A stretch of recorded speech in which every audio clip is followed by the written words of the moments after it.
तुका सारिखे पूर्ण वैराग्य ज्याचे वसिष्ठापरी ज्ञान योगेश्वराचे कवी वाल्मिका सारिखा मान्य ऐसा नमस्कार माझा सद्गुरु रामदासा. जय जय रघुवीर समर्थ. आपला दशक 9वा चाललेला आहे आणि त्यातला 8वा समास देहांत निरूपण याच्याबद्दल आज आपण बघणार आहोत. मागच्या वेळेला आपण ज्ञानी पुरुषाला अंतिम अंत येत नाही, म्हणजे त्याला जन्म मरणाच्या चक्रातून त्याची सुटका होते, तो देही असून विदेही होतो आणि त्यातून बाहेर पडतो, म्हणजे त्याला जन्म मृत्यूचं चक्र लागत नाही, अशा पद्धतीने त्याच्या मृत्यूबद्दल बघितलं होतं. थोडक्यामध्ये तो मुक्त झालेला आहे अशा पद्धतीने बघितलं होतं. आणि आता इथे पुन्हा देहांत निरूपण आपल्याला सांगितलेलं आहे. मृत्यू निरूपण हा दशक 3 समास 9वा, मला वाटतं दशक 3 समास 9 मध्ये मृत्यू निरूपण आपल्याला सांगितलंय. आणि मृत्यू म्हणजे तरी काय? देहांत. देहांत म्हणजे काय? मृत्यू, देहाचा अंत, त्याला मृत्यू असंच आपण म्हणतो. मग मृत्यू निरूपण हा समास झालेला असताना पुन्हा देहांत निरूपण सांगण्याची काय गरज आहे? असं नुसतं नाव बघितल्यावरती, समासाचं नाव बघितल्यावरती आपल्या मनामध्ये येतं. समर्थांनी जसं उत्पत्ती स्थिती प्रलय हे अनेक वेळा अनेक समासातून सांगितलेलं आहे. जसं विवेक आणि वैराग्य किंवा विवेक हा शब्द त्यांच्या दासबोधामध्ये जास्तीत जास्त येतो, तसं उत्पत्ती स्थिती प्रलय हे त्यांनी त्यांच्या दासबोधात बऱ्याच वेळा सांगितलंय. पण प्रत्येक वेळेस सांगताना वेगवेगळ्या पद्धतीने सांगितलंय. करतळावरी आवळा आपण म्हणतो ना, इकडून पाहिलं तिकडून पाहिलं तिकडून पाहिलं, त्या सगळ्या बाजूनी वेगवेगळ्या पद्धतीने आपल्याला ते सांगितलेलं आहे. तसं इथे देहांत निरूपण आणि मृत्यू निरूपण. मृत्यू निरूपण या समासामध्ये त्यांनी जातस्य ही ध्रुव मृत्यू, जो जो जन्मतो तो तो मरतो, ही संकल्पना स्पष्ट करून सांगितली. पण इथे देहांत म्हणजे मृत्यू, म्हणजे ज्ञानी माणूस जो जन्माला येतो तो आत्मज्ञानामुळे त्याला पुन्हा जन्म आणि मरण नाही हे जसं आपल्याला कळलं, तसं मग बद्ध जीवाचं काय होतं? अज्ञानी माणसाला मृत्यूनंतर काही उरत नाही. मृत्यूनंतर उरत नाही तर दोघांचंही खरं म्हणजे मग उरत नाही. मग नक्की शिल्लक काय राहतं? आणि ज्ञानी माणसाचं काय शिल्लक राहत नाही? अशा पद्धतीने जो मूलभूत प्रश्न आहे तो देहांतमध्ये त्यांनी समजावून सांगितलाय. त्याच्यामध्ये माणूस जन्माला आला, दोन्ही माणसं जन्माला येतात, ज्ञानी पण जन्माला येतो आणि अज्ञानी पण जन्माला येतो. ज्ञानी माणूस जन्माला येऊन त्याच्या जन्माचं तो सार्थक करतो आणि सार्थक केल्यानंतर त्याला पुन्हा जन्म मृत्यूच्या फेऱ्यामध्ये अडकावं लागत नाही. अशा पद्धतीने हे सगळं सांगितलेलं असून ज्ञानी माणसाचं मागच्या ह्याच्यात सांगितलं. आता मग अज्ञानी माणसाचं काय होतं? त्याचं काय शिल्लक राहतं? असा हा प्रश्न याच्यामध्ये आहे. तो गेल्यानंतर त्याचं काय शिल्लक राहतं? खरं म्हणजे थोडासा उहापोह मागच्या ह्याच्यामध्ये आपण त्याचा केलेला आहे. पण विनोबा जे म्हणतात, विनोबा भावे, आचार्य विनोबा भावे असं म्हणतात की माणूस ज्या वेळेला जन्माला येतो त्यावेळेला तो 3 संस्था आपल्या बरोबर घेऊन येतो. 3 संस्था आपल्या बरोबर घेऊन येतो. त्यांचे विचार जरा वेगळे, हटके आणि प्रॅक्टिकल जास्त आहेत. त्यामुळे तेही, अर्थात अध्यात्मामध्ये सुद्धा समर्थांचे विचार प्रॅक्टिकलला धरूनच आहेत. कारण ते अध्यात्मशास्त्र आपल्या जर व्यवहारात वापरता आलं नाही तर त्याचा काही उपयोग होणार नाही. त्यामुळे तेही तसंच आहे. म्हणून विनोबांचं उदाहरण इथे देते की विनोबाजी म्हणतात की माणूस जन्माला येतो त्यावेळेला 3 संस्था बरोबर घेऊन येतो. एक म्हणजे स्वतःची संस्था, म्हणजे आपण स्वतः. दुसरं माता पिता नातेवाईक वगैरे जे काही आहेत ते. आणि तिसरं समाज. या 3 गोष्टी त्याला बरोबर तो घेऊन येतो. कारण जिथे जन्मतो ते आई वडील वगैरे त्याच्या बरोबर नातेवाईक वगैरे हा गोतावळा त्याचा वाढत जातो. नंतर तो समाजामध्ये वावरतो आणि हा मुळामध्ये समाजशील प्राणी. त्यामुळे समाजाची बंधनं त्याच्यावर येतात. समाजाचे विचार त्याला ऍक्सेप्ट करावे लागतात. चांगले विचार असतील तर ते तो ऍक्सेप्ट केले तर त्याचा मार्ग चांगला निर्माण होतो. वाईट गोष्टी त्यांनी गृहीत धरल्या त्याप्रमाणे तो करायला लागला, समाजामध्ये वावरता की तो वाईट होतो. अशा पद्धतीने वेगवेगळ्या प्रकारची वेगवेगळी गोष्टी त्यांनी त्याच्यामध्ये सांगितलेल्या आहेत. सांगण्याचं तात्पर्य एक की तो स्वतः, त्याचे नातेवाईक आणि त्याच्याबरोबर समाज, अशा तीन संस्था तो घेऊन येतो. या तीन संस्थांची बंधनं त्याला पाळावी लागतात. या तीन संस्थांची म्हणजे त्यातल्या त्यात समाजाने घातलेलं नातेवाईकांचं बंधन, समाजाचं बंधन, आई वडिलांचं बंधन. बंधन म्हणजे अगदी बंधत्व नव्हे, पण त्यांचे जे काही पारंपरिक गोष्टी चालू आलेल्या असतात त्याच्याबद्दल आई वडिलांकडनं अपेक्षा असतात की त्यांनी पुढे आपल्या कुलचाराप्रमाणे, आपल्या घराण्याप्रमाणे, आपल्या वृत्तीप्रमाणे, आपले जे काही कुटुंबाची ठेवण आहे त्याप्रमाणे त्यांनी वागावं, अशी एक अपेक्षा असते. समाजाची अपेक्षा ज्या समाजात तो राहतो त्याप्रमाणे असते. नातेवाईकांची अपेक्षा त्यांनी, म्हणजे या सगळ्या ह्याच्यामध्ये जर त्याला राहायचं असेल तर त्याला ती बंधनं पाळावी लागतात.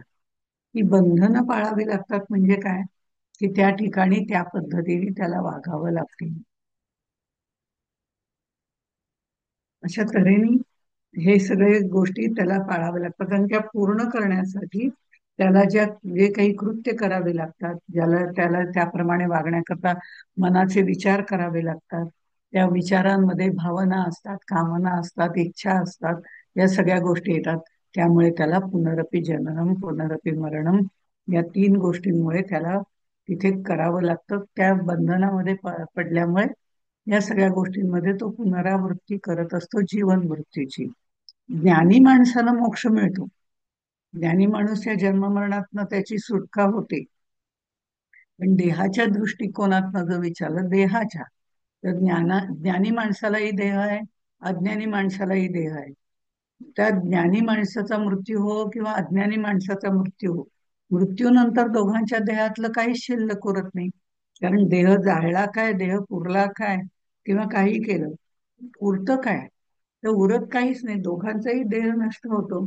खरं बरोबर पाहता दोघांचाही देह नष्ट होत होतो. काही ज्ञानी माणूस आहे म्हणून त्याचा देह राहिला असं काही होत नाही. दोघांचाही देह नष्ट होतो. मग पुनर्जन्माला कारणीभूत काय उरतं, हा प्रश्न खरं म्हणजे श्रोत्यांनी इथे विचारलेला आहे. आणि त्याचं उत्तर समर्थांनी या समासामध्ये आपल्याला दिलेलं आहे.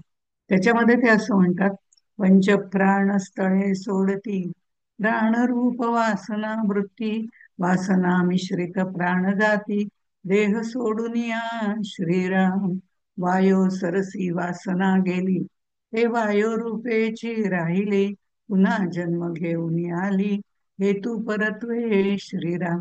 मृत्यू ही घटना आहे. देहांत म्हणजे काय, आणि मृत्यू, मृत्यू म्हणजे ते शरीर नष्ट होऊन जातो. शरीर आपल्याला दिसतं ते आपल्याला नष्ट करावं लागतं. त्या पाच महाभूतांचं जे शरीर आहे त्या शरीरातनं प्राण निघून गेलेले असतात. म्हणजे मग त्या शरीराला चैतन्य राहत नाही. ते काही करू शकत नाही, बोलू शकत नाही, पाहू शकत नाही, भावना व्यक्त करू शकत नाही. ते निश्चित पडून राहतं. आणि हळूहळू ते तसंच ठेवलं तर आपोआपच त्याची नष्ट होण्याची क्रिया सुरू होते.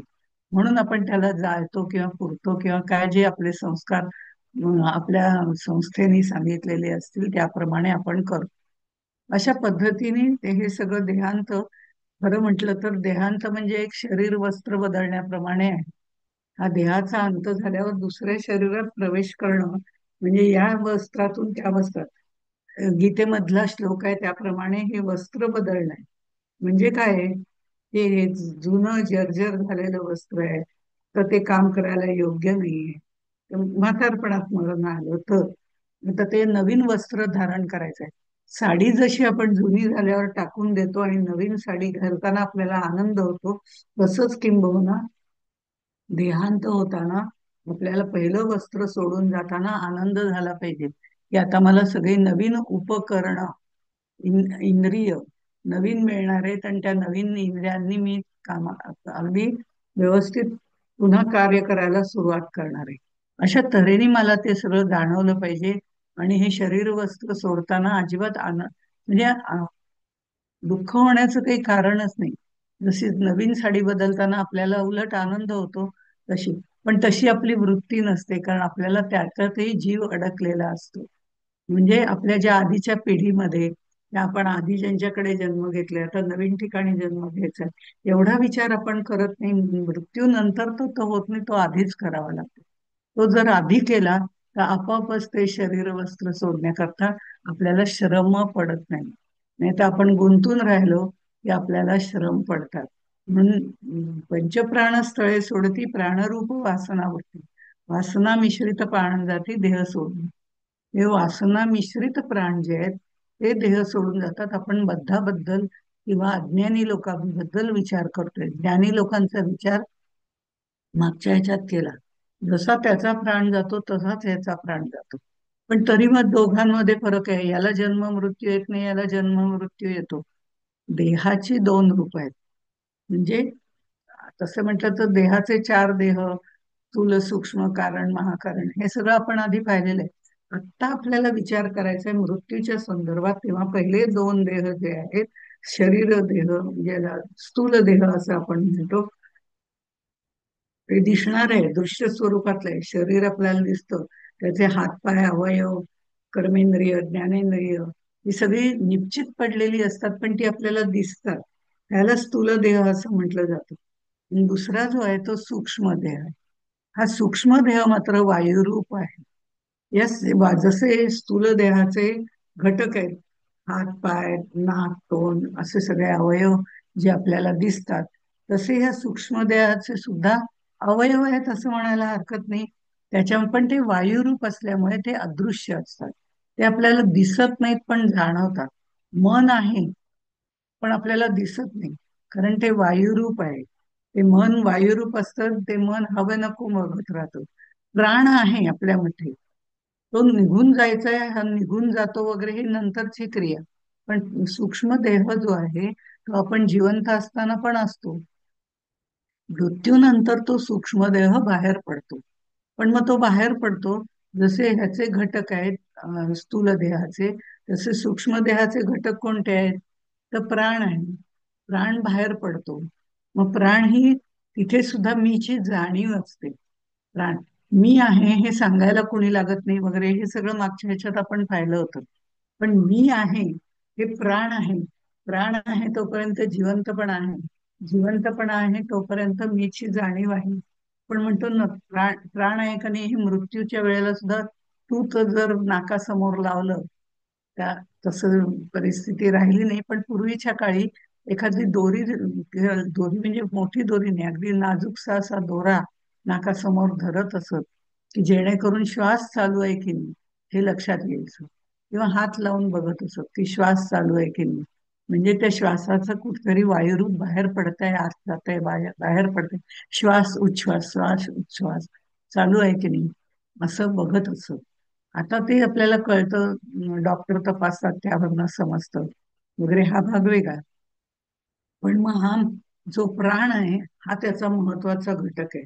आणि हा जो महत्वाचा घटक आहे त्याच्यामध्ये अहमची जाणीव असते.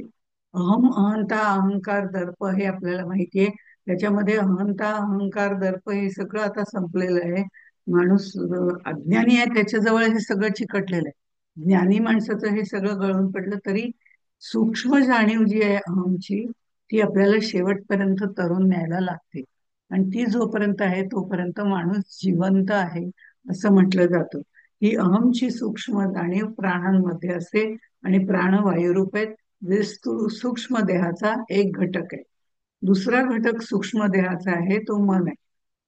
मन म्हणजे हवे नकोपणा जे आपल्याला आयुष्यामध्ये नेहमी मला हे हवंय, मला ते नकोय, मला हे आवडतं, मला ते आवडतं, हो नाही हो नाही, माझे तुझे, या सगळ्या भावना ज्या आहेत मुळामध्ये, इच्छा ज्या आहेत हवे नकोपणाच्या, त्या इथे या मनामध्ये असतात.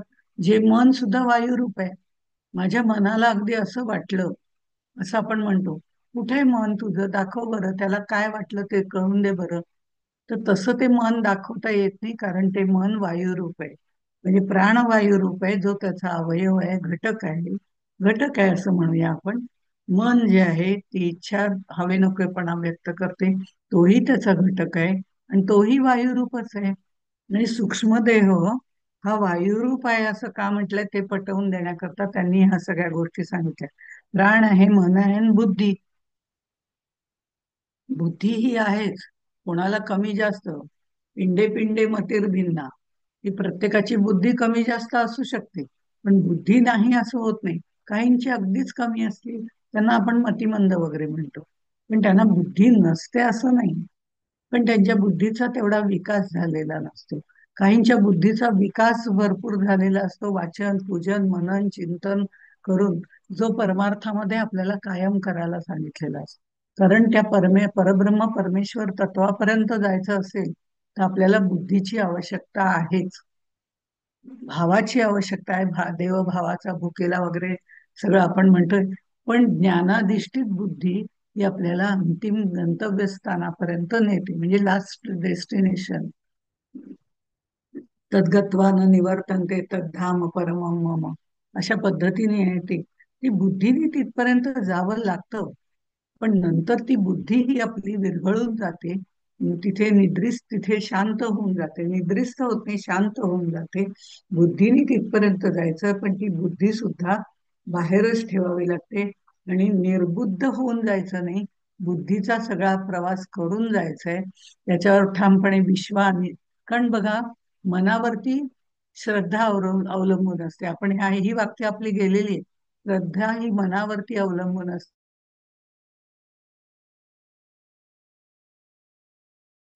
आणि श्रद्धा चलविचल शकते, चल विचल होऊ शकते. कारण मन नेहमी करू का नको करू, होईल का नाही होईल, हे नेहमी करण्याचं द्विधा जे रस्ते आहेत ते सतत मन करत असते.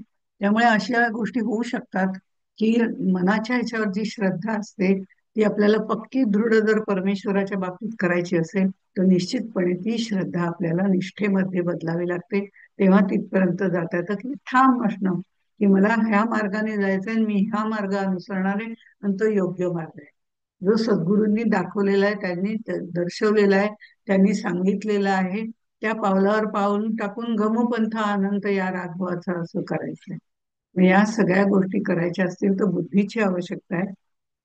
पण एखाद्याला आपण म्हटलं तुझ्यातली बुद्धी मला जरा काढून दे, थोडी मी घेतो, ती अध्यापनाने येऊ शकेल. पण माझ्या डोक्यातलं काढून तुमच्या डोक्यात किंवा तुमच्या डोक्यातलं घेऊन माझ्या डोक्यात भरायचं असं होऊ शकत नाही, कारण तिला ती वायुरूपच आहे. अध्यापनाने देवाणघेवाण होऊ शकते, ये हृदयचे ते हृदय संतांनी केलेलं आहे ते होऊ शकतं. पण बुद्धीमध्ये काही वेळेला अहंकार पण भरलेला असतो की मी हुशार आहे, मी बुद्धिमान आहे, मी या जोरावर वादविवाद करू शकते, मी हे करीन मी ते करीन.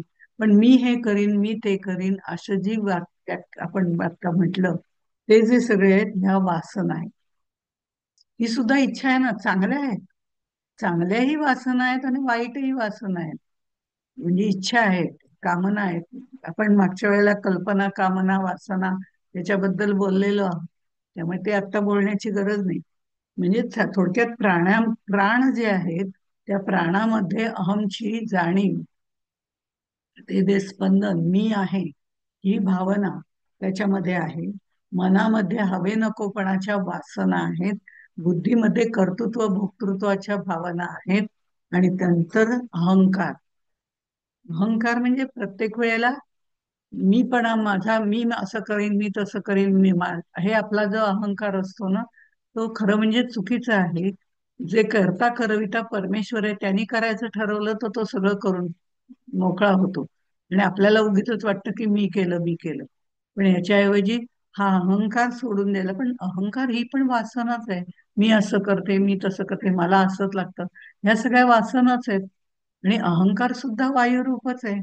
सांगण्याचं महत्व असं की या सगळ्या प्राण असू दे, मन असू दे, बुद्धी असू दे, अहंकार असू दे, या सगळ्या ज्या आहेत त्या सगळ्या सूक्ष्म देहाचे घटक आहेत, अवयव आहेत. आणि हे सगळे वायुरूप आहेत.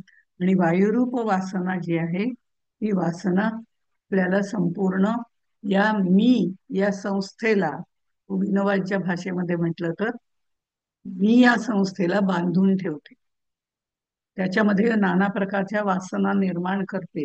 आणि ते जगत असताना त्या वासना पूर्ण करण्यासाठी तो जीव धडपडत राहतो. या तिन्ही संस्थांचं पूर्ती करण्याकरता तो धडपडत राहतो. तो धडपडत राहिल्यानंतर त्याच्या मनामध्ये अनेक प्रकारच्या वासना निर्माण होतात. काही पूर्ण होतात, त्याचा त्याला अहंकार होतो. काही अपूर्ण राहतात, त्याच्याबद्दल त्याला क्रोध निर्माण होतो. मी इतकं ठरवलं होतं पण काही झालं नाही, लोकांनी कोणी करू दिलं नाही. ती परमेश्वराची इच्छा म्हणून सोडून देणारा तो ज्ञानी. जेव्हा व्हायचं असेल तेव्हा होईल, जमायचं असेल तेव्हा जमेल. आत्ता तरी मी माझ्याकडनं प्रयत्न केले पण सक्सेसफुल नाही झाले. नाही झाले तर ती परमेश्वराची इच्छा, असं म्हणून शांत राहणारा. आणि का नाही झालं, असं का त्यांनी म्हटलं, तसं का त्यांनी म्हटलं म्हणून क्रोध येणारा, हा फरक आहे की नाही? तो ज्ञानी आणि अज्ञानी मध्ये फरक आहे. मग त्याला वाटतं मी हे आत्ता नाही केलं तर मी पुढच्या जन्मात तरी करेन. या जन्मी काहीतरी पुण्य करूया म्हणजे पुढच्या जन्मामध्येच आजचा उपभोग घेता येईल. अरे पण पुढचा जन्म कशासाठी हवाय? दोन्ही जन्मातनं मुक्ती होणं हे ज्ञानी माणसाचं लक्षण आहे. तर अज्ञानी माणूस म्हणतो पुढच्या जन्मात आपल्याला जर चांगलं भोगायचं असेल तर आता चांगली कृत्य केलेली बरी. म्हणजे त्याला पुनरपी जन्म ह्याची आस आहेच, ओढ आहेच. आणि हे जे सगळे मनामध्ये ज्या इच्छा संकल्पना वगैरे आहेत, आत्मज्ञानी माणसाच्या या वासना शिल्लकच राहत नाही आणि त्याचा जीव परमात्म्याशी एकरूप होऊन जातो. पण आमचा जीवात्मा ज्ञानी बद्ध वेगवेगळ्या इच्छा आकांक्षा घेऊन राहिलेला, तो त्या जीवात्मा जो आहे आपला सुखदुःख भोगणारा, हा काही त्या परमात्म्याशी एकरूप होत नाही. आता का होत नाही? तर जीवात्मा सगळ्या वासना त्याच्या गळून गेलेला असतात. कॅप्सूलचं उदाहरण आपण मागच्या वेळेला दिलं होतं की आतमध्ये तो छोटा जीवात्मा आहे. त्या जीवात्म्याच्या भोवती फिरणारं कॅप्सूल जे आहे, त्या कॅप्सूलचं वरचं जे कव्हर आहे, त्या कव्हर मध्ये सगळ्या इच्छा आकांक्षा कामना भावना वासना कल्पना, पुढच्या जन्मात हे करीन, आत्ताच्या जन्मात नाही जमलं वगैरे इच्छा, ह्या वासनांचं बीज, सगळ्या सगळ्या वासना मिळून ते जे कॅप्सूलचं कव्हर बनलेलं असतं. आता जीवात्मा आणि तो परमात्मा याच्यामध्ये ते कॅप्सूलचं कव्हर येत असल्यामुळे आतमधला जीवात्मा जो आहे तो बाहेर असलेल्या परमात्म्याला भेटू शकत नाही, पण त्याच्या भोवती हे कॅप्सूलचं कव्हर आहे. दोघांच्या मध्ये अंतर पाडायला हे आहे. पण ज्ञानी माणसाचं काय होतं? त्याला वासना नाही, कामना नाही, इच्छा नाही, काही नाही, सर्व तृप्त, पूर्णात पूर्णमिदम तो होऊन गेला. त्याला ते कव्हरच नाहीये, त्यामुळे तो जीवात्मा त्या शिवात्म्याशी एकरूप व्हायला मध्ये कुठलाही अडसर येत नाही. पण सूक्ष्म देह हा वासनात्मक देह असं त्याला म्हटलं जातं. ते याच्यासाठी कारण त्याच्यामध्ये प्राणातल्या वासना, मनाच्या वासना, बुद्धीच्या वासना आणि अहंकाराच्या वासना या सगळ्या वायुरूप असल्या. कॅप्सूल हे उदाहरण दिलंय, पण जीवात्म्याच्या भोवती ते वायुरूप आवरण सतत फिरत राहतं. ते वायुरूप आवरण त्याच्या भोवती फिरत राहिल्यामुळे त्याला परतो ते सगळे संस्कार घेऊन बाहेर पडतो. प्राण ज्या वेळेला बाहेर पडतो तेव्हा वायुरूप प्राण, ज्याला आपण प्राण म्हणजे मीची जाणीव, ती जाणीव त्याची बाहेर पडते आणि ती जाणीव त्याची नष्ट होते. ती जाणीव नष्ट होणं, पूर्णतः नष्ट होणं म्हणजे मृत्यू. हे आपण मागच्या वेळेस डिटेलमध्ये बघितलं होतं. कोमामध्ये काय होतं, बेशुद्ध झाला की काय होतं, वेगवेगळे सर्प चावल्यानंतर काही काळापुरतं माणूस मृत्यूमुखी पडलेला असतो. पण अगदी मरता मरता वाचला, हे आपले शब्द असतात. मरता मरता वाचला म्हणजे तत्क्षणी तो मृत्यू पावलेला असतो असं आपल्याला वाटतं. पण प्राण त्याच्यामध्ये असतात, ते कोणीतरी आणखीन मांत्रिक येऊन ते फुंकतो सर्प चावल्यावर वगैरे असं. त्यापूर्वीच्या काळची उदाहरणं आहेत ही. आता लगेच इंजेक्शन वगैरे देऊन ते विष उतरवलं जातं वगैरे, तो भाग वेगळा. पण म्हणजे अशा पद्धतीने हा पुनर्जन्म झाल्यासारखा अगदी वाचला असं आपण म्हणतो. हे जे सगळे आहे ते बाहेर पडत नाही, तो पुन्हा प्राण त्याचा येतो. पण हा महत्वाचा मुद्दा नाही. महत्वाचा मुद्दा दासबोधाचा तो विचारही नाहीये या गोष्टी सांगण्याचा. दासबोधाचा विचार जो आहे तो माणूस संस्कार घेऊन बाहेर पडतो. पूर्वीच्या वासना, या जन्मातल्या वासना, आधीच्या जन्मातल्या वासना, पुढच्या अपेक्षा, ह्या सगळ्या गोष्टी घेऊन तो बाहेर पडतो. आणि त्यामुळे तो त्या जीवाशी, हा जीव जो आहे ते कॅप्सूल वायुरूप आवरण आपल्या भोवती फिरत ठेवतो. आणि त्या वायुरूप आवरणामुळे सूक्ष्मात सूक्ष्म असलेला परब्रह्म परमात्मा त्याच्या भेटीला आधी येत नाही. आला तरी त्याची भेट घेत नाही, कारण ते आवरण मध्ये फिरत राहतं. त्या आवरणातनं परब्रह्म परमात्मा जाऊ शकतो, पण तो जात नाही, कारण तो म्हणतो याच्या अजून वासना शिल्लक आहेत, त्या पूर्ण गेल्याशिवाय निर्वासन झाल्याशिवाय जीवात्मा परमात्म्याशी एकरूप होऊ शकत नाही. म्हणून त्यांनी ती हुंकल्या सरसा वायो गेला. पुढच्या ओळीत म्हटलंय, हुंकल्या सरिसा वायो गेला, तेथे वायो सूत निर्माण झाला. म्हणून वायुरूप वासनेला जन्म आहे श्रीराम. वासनेच्या पोटी जन्म घ्यावा लागतो, आपण म्हणतो तो असा. मनाच्या वृत्ती नाना त्यात जन्म घेते वासना. वासना पाहता दिसेना, परंतु आहे श्रीराम. इथे समर्थांनी वायुसूत असं म्हटलेलं आहे. वायुसूत म्हणजे आपण हनुमंताला म्हणतो वायुसूत, पण इथे हनुमंत वगैरे त्याचा काहीही संबंध नाही. पण सुद्धा सगळेजण वायुसूतच आहोत. कारण कारण प्राणांवर आपण जिवंत उभे असतो. वायू प्राणरूप वायू आहे, हे आपल्याला वायुरूप आहे प्राण. प्राण म्हणजे प्राणवायू असं आपण म्हणतो ना, पंचवायू पंचप्राण. हे सगळ्या पंचप्राण वगैरे आपल्याला समजण्यासाठी केलेले, पण मुळामध्ये वायू कुंकल्या सरसा वायू गेला, वायुसूत निर्माण झाला असं त्यांनी म्हटलं. म्हणजे वायूपासून आपण निर्माण झालेलो आहोत, त्यामुळे आपल्याला वायुसूत म्हटलेलं आहे. इथे वायुसूत म्हणजे हनुमंत नाही, तर प्राणावर जगतो म्हणून वायू. वायूचा सूत. प्राण गेले की आपण जातो, म्हणून तो प्राण आहे तोपर्यंत आपण आहे, तो आपला पिता आहे.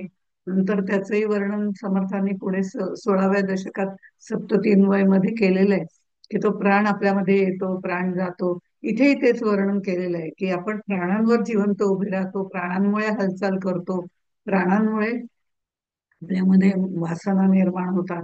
आणि या वासना वायुरूपच आहेत. वायुरूप वासनेच्या पोटी आपला जन्म होतो. वायुरूप वासनेच्या पोटी आपला जन्म होतो, म्हणजे त्या वायूमुळे आपला जन्म होतो, म्हणून आपण वायुपुत्र. पण तो वायुपुत्र वेगळा, हनुमंत, आणि वासनेच्या पोटी जन्म घेणारे आपण वायुपुत्र वेगळे. हे तितकंच खरं आहे. पण आपण वायुसूत म्हणायला हरकत नाही. त्या वायुसूताच्या सगळ्या इच्छा ज्या आहेत, त्याच्या ज्या कपॅसिटीज आहेत, त्याची जी आतमधली सगळी यंत्रणा आहे, तेवढी शक्ती बुद्धीचा जो निर्माता आहे, निर्माता म्हणण्यापेक्षा धारण करणारा आहे, ती शक्ती बुद्धी आपल्यामध्ये पण आहे. पण तो वायुसूत वेगळा आणि आपण वायुसूत असलो तरी वेगळे. तर आपल्याला वायुसूत समर्थाने म्हटलेलं आहे इथे. आणि फुंकण्यासारखा वायू गेला, फूक केल्यासारखं तो प्राण शरीरातून निघून जातो एका क्षणामध्ये. आत्ता होता आत्ता गेला. म्हणजे आत्ता बोलत होते, हे आत्ता या क्षणी होते, आत्ता अंक करत होते, तत्क्षणी तर गेले. असं काही वेळेला हार्ट अटॅकच्या बाबतीमध्ये होतं. बोलता बोलता चहा प्यायला, कॉफी प्यायला, आणि नंतर काही नाही, झोपले ते गेले, असं आपण म्हणतो की नाही. फुंकल्यासारखा वायू गेला. तो कधी जातो ते पटकन कळत नाही. खूप त्याच्यावरती संशोधन चाललं. बंद पेटीत ठेवून बघितलं, पेटीला म्हणजे काचेची पेटीमध्ये बंद ठेवून, आता माणूस मरणारच आहे, थोडस त्याला म्हणजे वायू सोडलेला होता की तो जिवंत राहावा, कारण मृत्यू कधी येतो हे बघायचं. अशी संशोधनं झालेली आहेत. पण त्याच्यामध्ये काय झालं, त्या पेटीला तडाखा म्हणजे तडा गेला, पण तो वायू कसा गेला, काय गेला, हे काही कळत नाही. म्हणून फुंकल्यासारखा, फुंकून एखादे आपण फूक करतो, तर फूक केल्यानंतर तोंडातून नुसती हवा बाहेर पडते, पण ती धरताही येत नाही, पाहताही येत नाही, आणि काहीच नाही. तशा प्रकारे तो प्राण शरीरातून निघून जातो. वायू हा समर्थाने शब्द इथे शक्ती म्हणून वापरलेला आहे. त्याच्या अंगातली सगळी शक्ती वायुरूपाने बाहेर पडते. विश्वाच्या व्यवहारात ह्या शक्तीचाच सगळा खेळ चालू आहे. त्या शक्तीची सुद्धा दोन रूप आहेत ना. हा फुंकल्यासारखा वायू गेला, वायुसूत निर्माण झाला, हे दोन्ही बाबतीमध्ये होतं. वायुसूत निर्माण झाला ज्या वेळेला म्हणतात, त्या वेळेला पण आपल्या ब्रह्मरंध्रातून, आपण जेव्हा आईच्या पोटात गर्भ म्हणून असतो, त्यावेळेला आपल्या ब्रह्मरंध्रातनं तिथनं आपल्याला तो प्राण फुंकला जातो, तो वायू आत शिरतो, तो प्राणवायू आत शिरतो. प्राणवायू म्हणजे आपला जो ऑक्सिजन म्हणतात तो नाही, प्राण हा जो वायू आहे तो आतमध्ये शिरतो, तो प्राण आतमध्ये निर्माण होतो. मग त्या गर्भामध्ये जीव निर्माण होतो, जिवंतपणा त्याला येतो, जाणीव त्याच्यामध्ये निर्माण होते. त्यावेळेला तो प्राण फुंकला जातो, तिथून त्या ब्रह्मरंध्रातनं प्राण फुंकून जन्म होण्यासाठी त्याची तयारी केली जाते. आणि हाच प्राण नंतर 9 देहातनं बाहेरही पडतो. त्यामुळे वायुरूप वासनेला जन्म आहे. ती वासना जी फिरत असते ना कॅप्सूलमध्ये, ती ज्या वेळेला दुसऱ्या गर्भ शोधतो, ती कॅप्सूल जी आहे, मगाशी सांगितलं, ती वासनायुक्त, या जन्मात हे करायचंय, ते करायचंय, ते करायचंय, या सगळ्या शिल्लक असलेल्या वासना घेऊन जी कॅप्सूल फिरत राहते, ती असा उत्तम देह, उत्तम गर्भ कुठे मिळेल, माझ्या वासना कामना कुठे पूर्ण होतील, अशा ठिकाणी जाऊन स्थिर होते. मग त्या गर्भामध्ये फुंकल्यासारखा वायू गेला, तिथे वायुसूत निर्माण झाला. पुन्हा तिथे त्याची वासनेसहित प्रतिष्ठापना केली जाते आणि वायू रूपाने त्याला जन्म येतो, असंही सांगितलेलं आहे. मनाच्या वृत्तीना हे वासना कामना भावना या सगळ्या गोष्टी असतील तर आपोआपच वासनेपोटी जन्म घ्यावा लागतो. आणि विश्वाच्या व्यवहारात सुद्धा या शक्तीचा, ही शक्ती आहे एक प्रकारची. शक्ती स्वरूप वासना कामना हा सूक्ष्म देह जो आहे, तो वासनेच्या पोटी जन्म घ्यायला आपल्याला उद्युक्त करतो. आणि मग ती कॅप्सूल तिथे घेऊन गेल्यावरती त्या त्या जीवामध्ये ते ते गोष्टी फिट केल्या जातात, त्याच्या इच्छा कामना वासना. आणि त्याप्रमाणे मग त्या रजोगुणी आहेत, तमोगुणी आहेत, किंवा कोणत्या गुणाच्या आहेत, त्याप्रमाणे त्या क्रियाशील व्हायला सुरुवात होते. ही क्रिया, ही शक्ती, या अर्थाने हा शब्द समर्थाने वापरलेला आहे. विश्वाच्या व्यवहारात या शक्तीचा खेळ चालूच असतो. ती एक स्थिर असते आणि एक गतिरूप असते. स्थिर रूपाने ती म्हणजे विश्वाच्या बाबतीत, जसं इथे आपण आता वासनेच्या पोटी जन्म गेला तो जीवाचा बघितला, हा जीवात्मा तयार होतो तिथे. पण आपण प्रकृतीच्या दृष्टिकोनातनं बघितलं, ब्रह्मांडाच्या दृष्टिकोनातनं बघितलं, तर पिंडी ते ब्रह्मांडी हा न्याय आपल्याला पहिल्यांदाच सांगितलेला आहे. पण इथे सांगताना ते सांगतात शक्तीची दोन रूप आहेत, एक स्थिर रूप आहे, एक गती रूप आहे. स्थिर रूपाने म्हणजे ती शांत निवांत असते, तेव्हा ती एकोहम बहुश्यामचा विचार करत असते ती शक्ती. त्यावेळेला एकोहम बहुश्यामचा विचार करून बहु होण्यासाठी काय करायला लागेल, या विश्वाच्या निर्मितीसाठी काय करायला लागेल, त्याच्यासाठी कोणकोणती इन्ग्रेडियंट्स किंवा रॉ मटेरियल कोणतं तयार करायला पाहिजे, हा सगळा विचार ती करते आणि त्या विश्वाला निर्माण करते. फक्त निर्माण करून काहीही उपयोग होत नाही, त्याच्यामध्ये सुद्धा प्राण फुंकावा लागतो. आणि तो प्राण रूपाने सच्चिदानंद परमेश्वर त्याच्यामध्ये चैतन्य रूपाने जाऊन बसतो. म्हणून प्राण म्हणजे चैतन्य. प्राण हा वायुरूप, चैतन्यही वायुरूपच असतं. ते प्राण विश्वाच्या निर्मितीला कारणीभूत होतात आणि परब्रह्मासह ती तिथे जाऊन स्थिर होते, आतमध्ये प्रवेश करते. त्यावेळेला विश्वामध्ये चैतन्य निर्माण होतं आणि मग हालचाल घडामोडी आणि मग गती त्याला प्राप्त होते. आधी ते स्थिर असतं, मग गती प्राप्त होते. आधी गर्भ शांत निवांत असतो, हळूहळू त्याच्यामध्ये जेव्हा प्राण फुंकला जातो तेव्हा तो फिरायला लागतो, गर्भाशयामध्ये फिरायला लागतो, त्याला गती मिळायला लागते. गतीबरोबर त्याला हात पाय अवयव यायला लागतात. मग स्थूल सूक्ष्म कारण महाकारण देहाची निर्मिती होते. त्याच्यामध्ये प्राण फुंकल्यानंतर या बाकीच्या गोष्टी, आधी नाही. तर 3 महिन्यापर्यंत वगैरे एवढं खोलात आता न शिरता, शक्तीची ही दोन रूप आहेत, जशी ब्रह्मांडात आहेत तशी पिंडात आहेत. तर मग स्थिर रूप जे आहे आणि गती रूप आहे. स्थिर रूप फक्त विश्वाला निर्माण करतो, पण निर्मिती झाली तरी त्याच्यात हालचाल होत नाही, त्याच्यात चैतन्य निर्माण होत नाही. पण परब्रह्मासह लगेच त्याच्यामध्ये ती स्थिर झाल्यानंतर, म्हणजे परब्रह्माचं चैतन्य प्राणरूप त्याच्यामध्ये घातल्यानंतर स्थित तिथे झाल्यानंतर गतिरूपाने घडामोडी निर्माण करायला ही माया सुरुवात करते. आणि या शक्तीला पण जाणीव असंच म्हणतात. जाणीव म्हणजे शक्ती, जाणीव म्हणजे वायुरूप, जाणीव म्हणजे विष्णू. नाही, आपण सगळ्या गोष्टी बघितलेल्या आहेत. ही जाणीव जी आहे, ही शक्ती जी आहे, ही जाणीव संपन्न परब्रह्म, ज्याला सच्चिदानंद स्वरूप असं म्हटलं जातं, मूळ माया हे सुद्धा त्याच स्वरूप आहे. कारण ते त्याच स्पंदन आहे. मूळ माया म्हणजे स्पंदन आहे, आपण आधी बघितलं होतं, जे एकोहम बहुश्याम अशा पद्धतीने वाटतं त्याला, ते एकोहम बहुश्याम आतापर्यंत म्हणत होतो. हे जे स्पंदन त्याच्यामध्ये निर्माण झालं, हे स्पंदन म्हणजे जाणीव, जाणीव म्हणजे मूळ माया, ते त्याच स्पंदन आहे, ते त्याच स्वरूप आहे. हे तिच्यात म्हणजे त्या परब्रह्माकडनंच आलेलं आहे. पण चंचलपणा तिचा आहे. ते शांत निवांत स्थित चैतन्य रूपी असं आहे. पण हा चंचलपणा तिचा जो आहे, तो त्याच्याबरोबर जोडला जातो. आणि मग त्याला गती मिळते. एखादा दगड नुसता पडलेला आहे, तो हलत नाही, बोलत नाही, चालत नाही, बोलत नाही म्हणजे हलत, त्याच्यात काही क्रिया घडत नाही, तो दगड तिथे पडलेला आहे. पण त्या दगडाला जर मला ढकलायचं असेल, त्याला दुसरीकडे करायचं असेल, तर दुसऱ्या कोणाला तरी त्याला गती द्यावी लागते. तो जो चंचलपणा आहे तो मायेचा आहे. त्या मायेच्या चंचलपणाने ती गती दिली जाते. मग तो गडगडत गडगडत खाली येतो. असा तो दगड असतो. टेकडीवरती दगड आहे असं समजा, आणि त्याला गती द्यायची असेल, नुसतं तो आपण गती देऊ म्हणून होत नाही. तो चंचलपणा मायेचा आहे. आणि त्यामुळे ती करते ते सगळ्या घाडामोडी करते. घडवणं, मोडणं.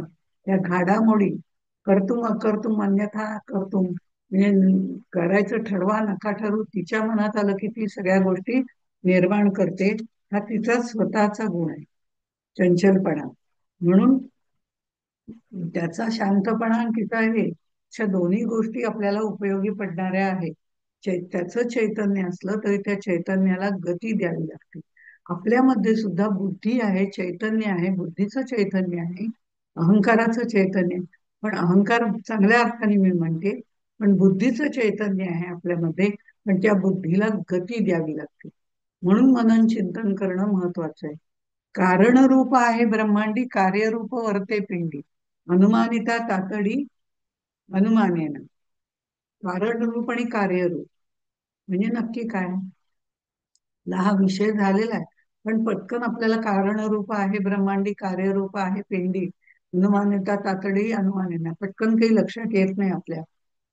तर कारण, कारण म्हणजे रॉ मटेरियल. कार्यरूप म्हणजे त्याचं फिनिश प्रॉडक्ट. रॉ मटेरियल आणि प्रॉडक्ट हे दोन गोष्टी आपण लक्षात ठेवायच्या. कारणरूप, कारणरूप आहे ब्रह्मांडी, कार्यरूप वर्ते पिंडी. त्या पिंडामध्ये ती काम करते तेव्हा ती कार्यरूप आहे, आणि ब्रह्मांडामध्ये कार्य करते त्यावेळेला ती कारण रूप आहे. आता अशी तिची दोन वेगवेगळी रूप आहे. पिंडात वेगळं आहे, ब्रह्मांडात वेगळं आहे. पण रूप वेगळं असलं तरी कार्य तसंच आहे. त्यामुळे आपल्याला पेन तयार करायचं असेल, तर पेनचं रॉ मटेरियल आपल्याला तयार करावं लागतं की नाही? आधी ते गोळा करावं लागतं, सामग्री गोळा, प्लास्टिक आहे, रिफिल आहे, टोपणचं ते वरचं कव्हर आहे, नाहीतर ती शाई बाहेर येईल, त्याची रिफिल वगैरे हे सगळं आपल्याला गोळा करावं लागतं. ते रॉ मटेरियल, ते तयार करावं लागतं, त्याच्यासाठीच रॉ मटेरियल लागतं. हे प्रत्येक गोष्टीला तयार करण्यासाठी आधी रॉ मटेरियल असणं गरजेचं आहे. हे जे रॉ मटेरियल आहे त्याला कारण असं म्हटलं जातं. इथे आता कारण म्हणजे बिकॉज, कारण अमुक अमुक झालं असं ते कारण नाहीये, रॉ मटेरियल आहे. दुसरं ते रॉ मटेरियल, त्याचं सगळं एकत्रितकरण करून मग ते पेन तयार करावं लागतं. त्याच्यासाठी काही प्रोसेस करावी लागते. ती प्रोसेस झाल्यानंतर मग त्याचं पेन तयार होतं. ते फिनिश प्रॉडक्ट असतं. ते कार्य, कार्य कारण भाव असं आपण शब्द नेहमी ऐकलेला असतो. ते कार्य करण्यासाठी जे जे कारण लागतं त्या कारणाचा योग्य तो म्हणजे जुळवणी करून योग्य तो त्याचं एकत्रीकरण करून कार्य तयार केलं जातं. म्हणजे फिनिश प्रॉडक्ट आहे हा कार्यकारण भाव त्याला म्हणतात. हा सोपी व्याख्या झाली त्याची. तर आता समजा संघटन करायचंय, हे कार्य करायचं असेल, तर कार्यकर्ते पाहिजेत ना, कोणीतरी कार्य करणारे पाहिजेत संघटन करण्याकरता.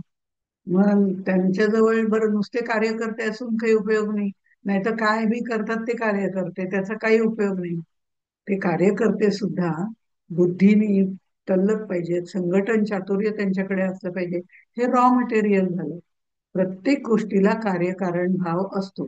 एखादी गोष्ट करायची असली तर करता, तो करणारा असतो, तो करता. जो ते करतो ते कार्य, आणि त्या कार्यासाठी जे मटेरियल वापरतो त्याला कारण असं म्हटलं जातं. करता, कार्य आणि कारण असे तीन गोष्टी लागतात. कुंभाराचं उदाहरण आपल्याला नेहमी आपण देतो की कुंभार हा करताय, पण कुंभाराजवळ माती नाहीये आणि काहीच नाहीये, तर तो काय करणार? काही करू शकत नाही. बरं, नुसती मातीचा ढीग पडलाय पण कुंभार नसेल, कुंभार म्हणजे ती मडकी करणारा जो असतो तो कुंभार असं आपण म्हणायचं. तर मग तो जो आहे तो नसेल तर मडकी कशी करणार? म्हणजे दोघांची आवश्यकता आहे.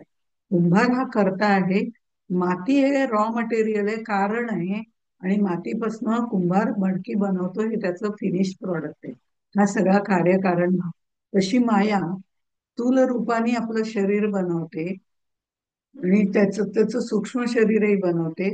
स्थूल शरीराला जसे अवयव असतात तसे सूक्ष्म शरीरावरती प्राण, वासना, मन, वृत्ती या सगळ्या उठणारे तरंग वगैरे या सगळ्या गोष्टी असतात.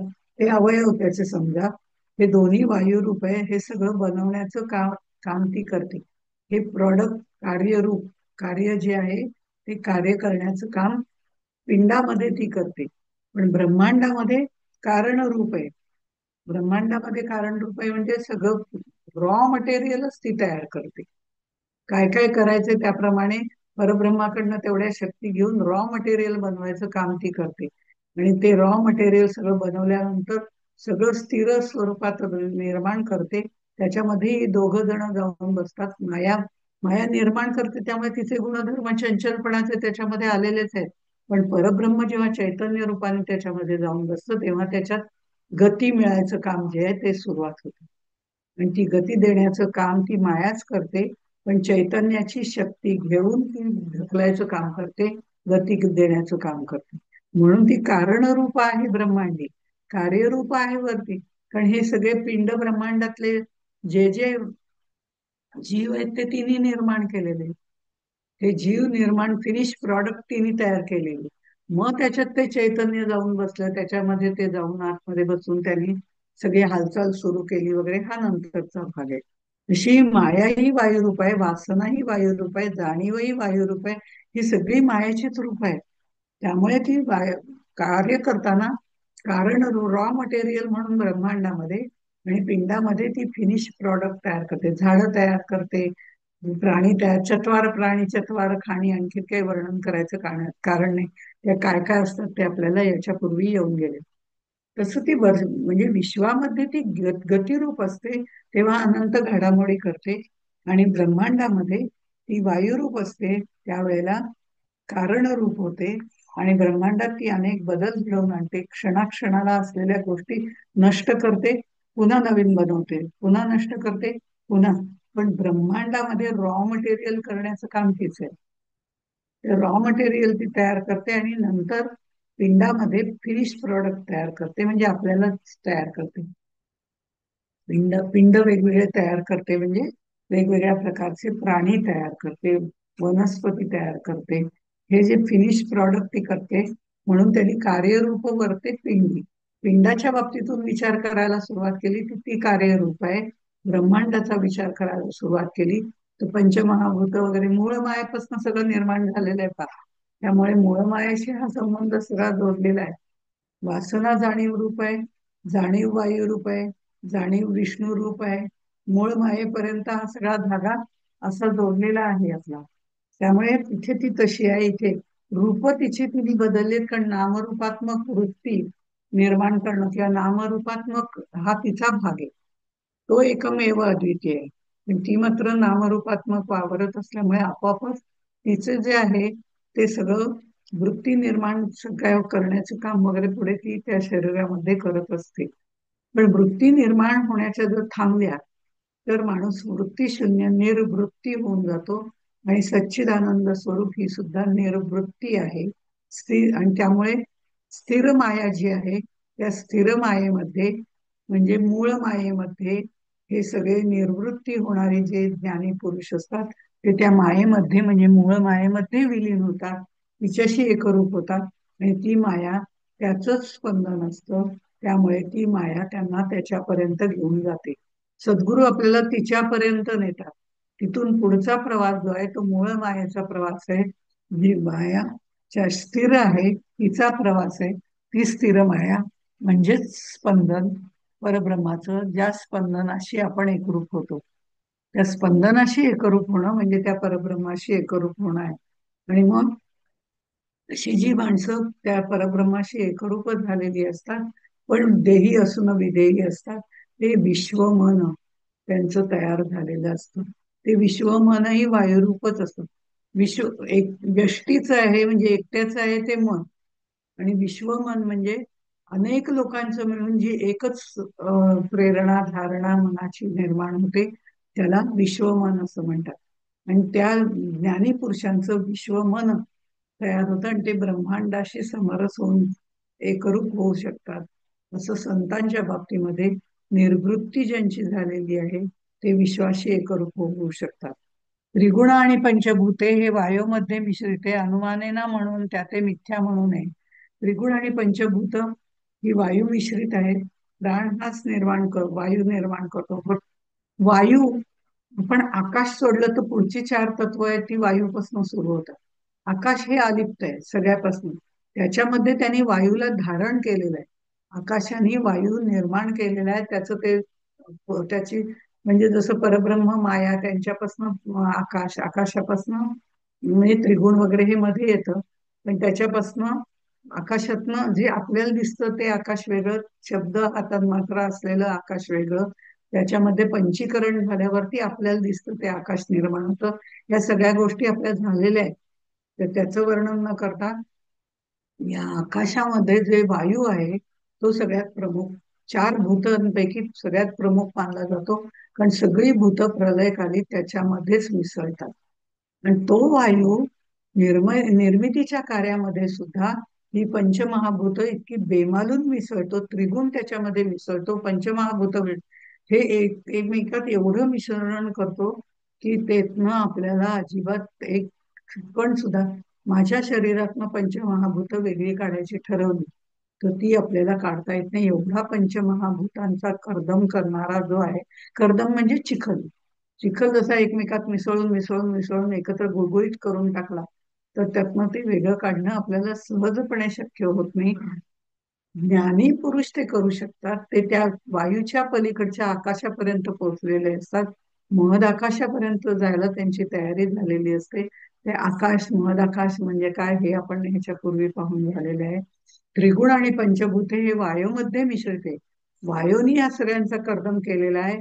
म्हणून हे असं संत सांगतायत, त्याला मिथ्या म्हणून चालणार नाही. कारण त्यांनी ही सगळी वायूच आपल्या शरीरात ब्रह्मरंध्रापासून येतो आणि ही द्वारं जी आहेत त्यातनं बाहेर पडतो. पिंडामध्ये होतो. तसं या प्रलय काळामध्ये सुद्धा प्रत्येकातलं एक एक एक एक भूत त्या त्या दुसऱ्या भूतामध्ये जेथून जे जे निर्माण झाले तिथून ते ते नाश पावले.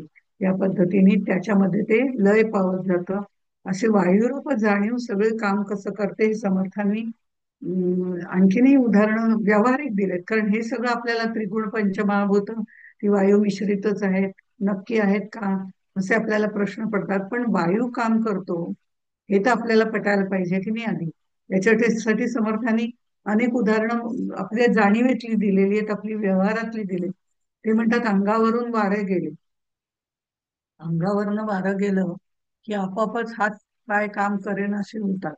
म्हणजे आतापर्यंत हात माझा चांगला चालला होता, व्यवस्थित काम करत होता, पण त्याच्यामधनं वायू गेला हे पूर्वीची अंगावरनं वारं गेलं असं तर आपण म्हणू की त्याला काहीतरी त्याच्यामध्ये काहीतरी बिघाड झाला. तो आता हात उचलते, ती शक्ती त्यातनं जाते. शक्ती वायुरूप आहे की नाही, मग ती शक्ती त्यातनं गेली असं आता आपण म्हणतो. पूर्वी म्हणायचे की त्यांच्या अंगावरनं वारं गेलं, आता हातपाय सुकून गेले, आता काही फारसं दम राहिलेलं नाही, ते हातापायाने कुठलं काम करू शकत नाही, ती शक्ती काढून घेतली जाते. वारा वादळाने पिकांचं नुकसान होतं. वायूमुळे ढग उचलले जातात, इकडून तिकडे प्रवाहित केले जातात ते ढग आणि मग ते डोंगरावर आपटवण्याचं काम वायू करतो. म्हणजे वायू ही देवता प्रचंड शक्तीची देवता आहे. हनुमंताशी रिलेटेड आहे. हनुमंत हा वायुपुत्र आहे. हे सगळं जरी खरं असलं तरी तोच वायू आपल्या अंगात पण तेवढीच शक्ती निर्माण करू शकतो. आणि ती शक्ती गेल्यानंतर पुन्हा आपल्याला काहीही ते परत मिळत नाही. त्याच्यामधलं आपली शक्ती निघून जाते. ती वायुरूप शक्ती आपली बाहेर पडते. मंत्र सामर्थ्यांमुळे ऋषींचा पूर्वी दरारा असे. मंत्र म्हणजे तरी काय आहे? शब्द आहेत. शब्द म्हणजे काय? शब्द म्हणजे हाती धरता येत नाही असा फुंकलेला वारा आहे. वाऱ्यासारखा शब्द तोंडातून बाहेर पडतो. शब्द धरून दाखवा, नाही. शब्द धरता येत नाही, शब्दाचा अर्थ जाणता येतो, तो हृदयात उतरवता येतो. म्हणून अर्थरूप होणं हे महत्वाचं आहे. म्हणजे म्हणून प्रत्येक वेळी आपल्याला सांगितलं शब्द तर्फले टाकून द्यावी. नुसत्या शब्दांचा विचार करू नका, शब्दामागचा अर्थ काय आहे त्याचा विचार करा, त्याचं मनन चिंतन करा. ते मनन चिंतन करत आपण त्या अर्थाशी एकरूप व्हायला लागलो की मौन्य गर्भावस्था प्राप्त होते. आपल्याला वारंवार सांगितलं जातं. चेटूक मंत्र वगैरे हे सुद्धा त्याच्यामध्ये येतात. प्रत्येक गोष्टीमध्ये चांगलं वाईट दोन्ही येतच ना. त्यामुळे ती मायेची लक्षणं आहेत सगळी, दोन्ही गोष्टी त्याच्यामध्ये येतात. मुळापासून शेवटवरी वायूची सकळ करी, वायू वेगळे कर्तृत्व चतुरी, मज निरोपावे, असं त्यांनी म्हटलेलं आहे. म्हणजे मुळापासून, विश्वाच्या आरंभापासून वायूचीच सुरुवात आहे. आकाशाच्या पोकळीत वायू तयार झाला, तिथपासून ब्रह्मांड निर्माण होऊन चार वाणी चार खाणी निर्माण होईपर्यंत ह्या वायूचं कर्तृत्व आपल्याला पाहायला मिळतं. आणि वायू म्हणजे जाणीव, वायू म्हणजे विष्णू, वायू म्हणजे मीचं स्मरण, वायू म्हणजे मूळ शक्ती. ही तिथपासनं आपल्यापर्यंत येईपर्यंत ही वायूची शक्ती आहे. आणि म्हणजे म्हणून हनुमान जो आहे त्याला जेव्हा मूर्छा आली, वज्र त्याच्यावरती सूर्याने फेकल्यानंतर भराभर सगळेजण तिथे देवदेवता, देवता सुद्धा वायू स्वरूप आहेत, त्यांचे प्राण डोक्यात आल्याबरोबर त्या सगळ्या देवता तिकडे गेल्या. कथाभाग आपल्याला माहितीये, पण सगळ्या देवता ह्या सुद्धा प्राणरूपच आहेत, वायुरूपच आहेत.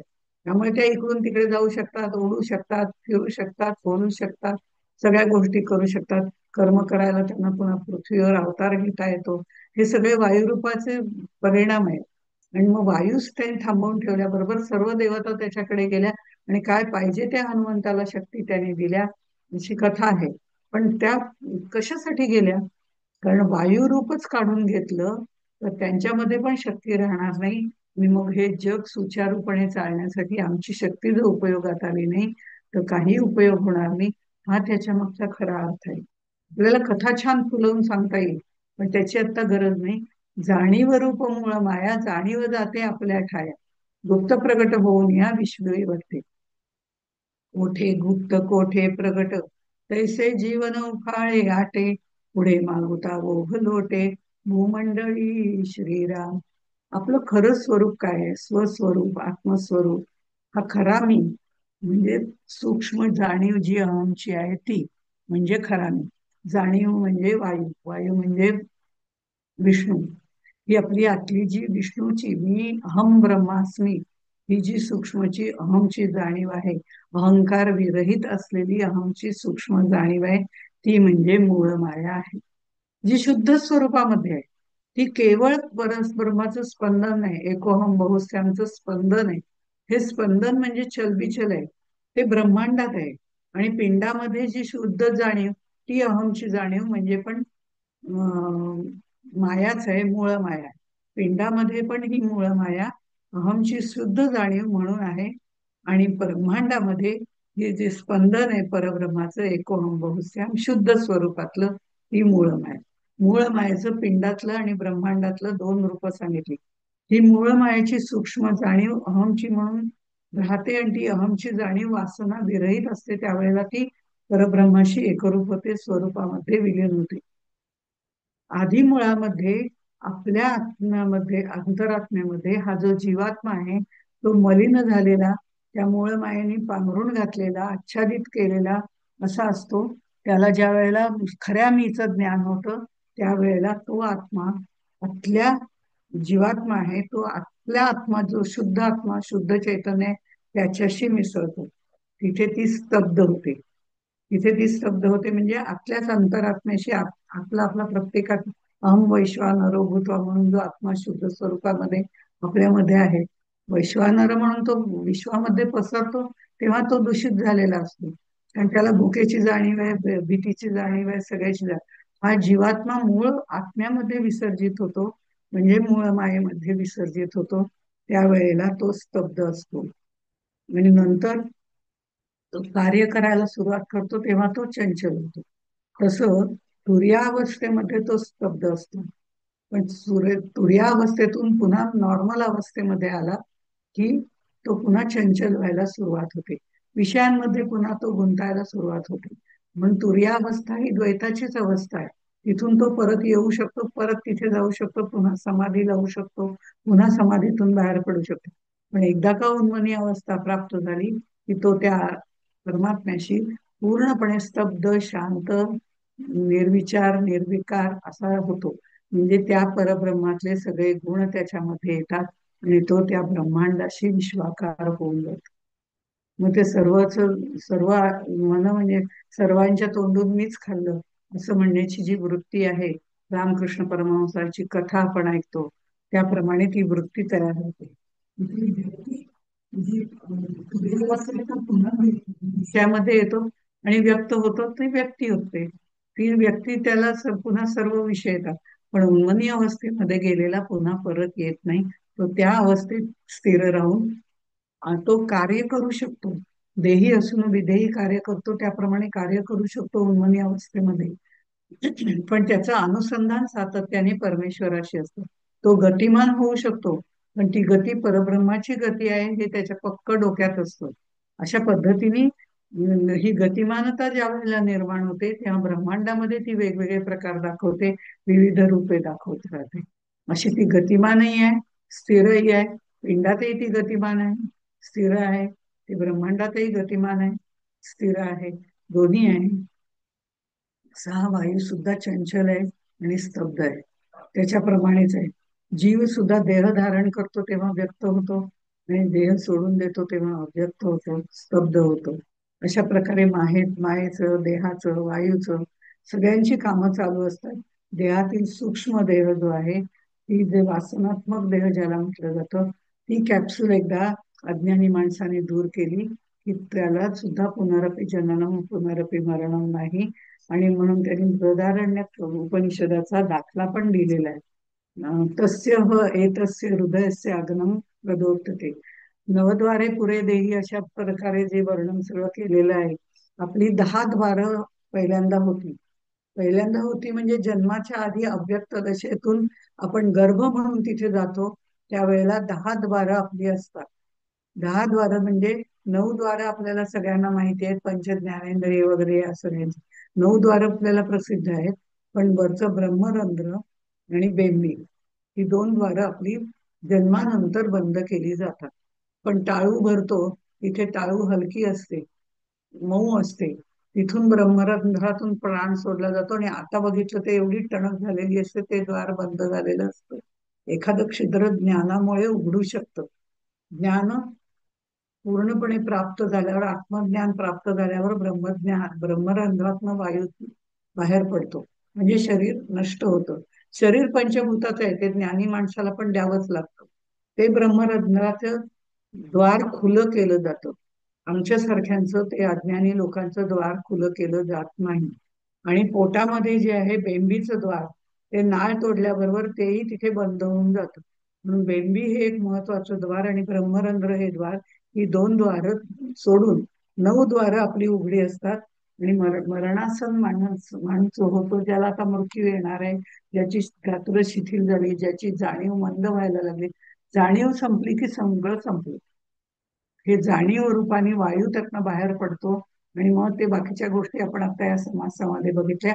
मरणासन्न माणूस जो आहे त्याच्या हृदयाचं बाहेर जाण्याचं द्वार प्रकाशित होतं आणि तो प्रकाश जो आहे तो ज्या इंद्रियामध्ये जाईल, मग तो नवद्वारांमधनं आमच्या सारख्यांचा जातो, ज्ञानी माणसांचा ब्रह्मरंध्रातून जातो. ते द्वार प्रकाशित होतं. शरीराच्या इतर द्वारांमधनं तो जातो त्यावेळेला नवद्वारातनं. तेव्हा तो जीव जो आहे तो प्राणरूपाने त्या द्वारात प्रकाशरूप होतं. ते द्वार तेजस्वी होतं. ज्योत फडफडण्या म्हणजे ज्योत विझण्यापूर्वी तेजस्वी होते आणि मग फडफडते आणि मग मृत पावते या नष्ट होते, विझून जाते. तसं हे हृदयाचं बाहेर जाणारं द्वार, हृदयातून बाहेर प्राण नेण्यासाठी जे द्वार प्रकाशित होतं ते द्वार 9 द्वारांपैकी एक द्वार होतं. तिथे ते प्रकाश टाकतं आणि त्या प्रकाशातनं तो प्राण, हृदयातनं बाहेर पडलेला प्राण बाहेर पडतो. तो बाहेर पडल्यानंतर त्याच्या पाठोपाठ वासनात्मक देह असतो, तो सुद्धा त्या द्वारातनं शरीराला सोडून जाणीव ती बाहेर पडते आणि प्राण त्याच्या मागोमाग, प्राणाच्या पाठोपाठ वासना, सारी इंद्रिय गलित गात्र होत जातात आणि मग हा सूक्ष्म देह आहे तोही त्यातनं बाहेर पडतो आणि पूर्णपणे जाणीव नष्ट होऊन जाते. आणि मग हे सगळे संस्कार गोळा करून त्याच्या शरीरातले सूक्ष्म देह आपली कॅप्सूल त्या जीवाभोवती टाकतो, त्याच्या भोवती वायुरूप आवरण तयार करतो. ज्ञान, कर्म, पूर्वपद ज्ञान हे सगळं बरोबर घेऊन तो जीव निघून जातो आणि त्यावेळेला त्याला पुनरपि जननम पुनरपि मरणम हे भोगावं लागतं, सात्विक राजसिक तामसिक. म्हणून याची देही याची डोळा, या वासना कामना इथेच सोडून जायच्या, हे जास्त महत्वाचं आहे. आता सो हा प्रश्न झाला, बद्धाचा जन्म प्रत्यय आला, मागील प्रश्न फिटला श्रोतेयांचा शरीरा. थोडक्यात जाणीव म्हणजे अहमची सूक्ष्म जाणीव, जाणीव म्हणजे मूळ माया, ती शुद्ध स्वरूपात असते. चित्त अंतःकरण पंचक वगैरे या सगळ्या देहाच्या म्हणजे मूळ मायेची स्थिती देहातली, ज्याला आपण महाकारण देह असं म्हणतो, ती मूळ मायेची स्थिती आहे.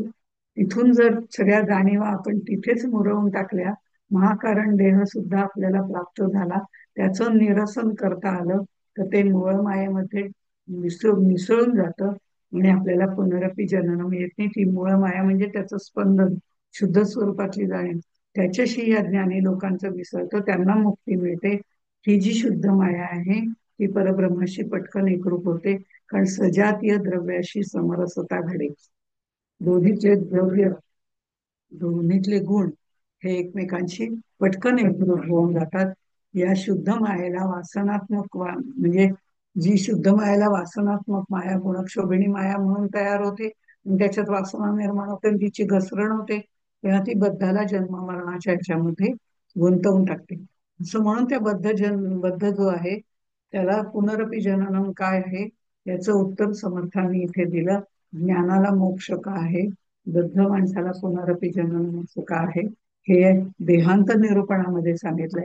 म्हणून मृत्यू निरूपणात फक्त जातस्य गृह मृत्यू सांगितलं, इथे मात्र देहांत, देहाचा अंत म्हणून देहांत असं त्यांनी नाव या समासाला दिलं. आणि देहांतानंतर काय होतं, मुक्ती कशी मिळते आणि पुनरपि जननम या दोन घटना कशा घडतात याचं विश्लेषण त्यांनी केलं.